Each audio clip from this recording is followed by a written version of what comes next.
Today, we reflect on the passage where Jesus walks on water to meet his disciples amidst the stormy sea.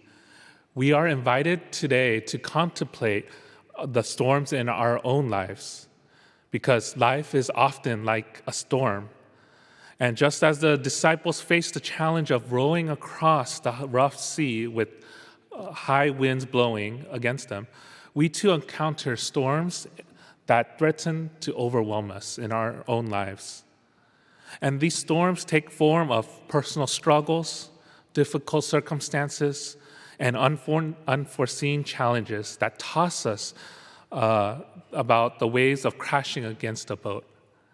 But yet, amidst of our storms, we are asked to speak to Jesus and to allow him to come into our lives, to guide us, just how he guided the disciples in our gospel today. And at the same time, from the disciples' point of view, we're asked to trust in Jesus to guide us in that moment.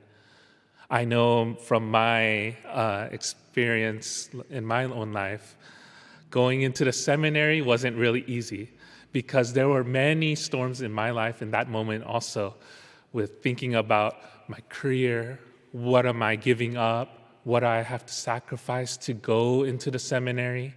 At the same time, I was worried about all the thoughts and my own faith in general, thinking that, am I really worthy or am I ready to enter the seminary? And at the same time, my biggest thought was, what am I giving up for my family? Because my parents, they were immigrants from South Korea and came over to the United States, and they really wanted to create a new life that was separate from theirs, from what they experienced growing up in Korea. And then also to give myself and my younger brother a new life that is more free and allow us to have more opportunities to find happiness by our own merits.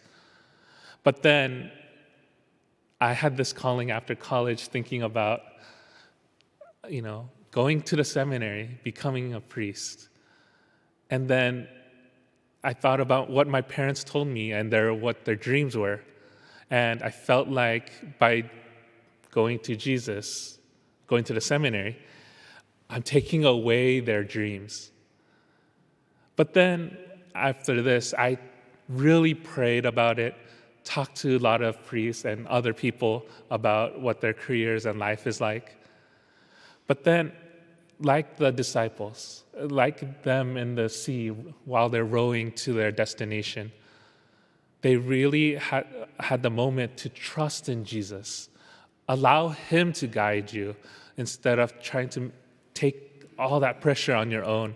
Trust in God, allow him to be in your life, and allow Jesus to help you find that true happiness. So today, for all of us here in this Mass, we're also asked to trust in the Lord to guide us, even though we're probably, in the second week of Easter, already facing a lot of troubles in our own lives, having that storm, things that pop up here and there and causing us to doubt ourselves. At this moment, let us pray to Jesus, ask him to guide us, and allow him to be in our hearts so that everything we do will be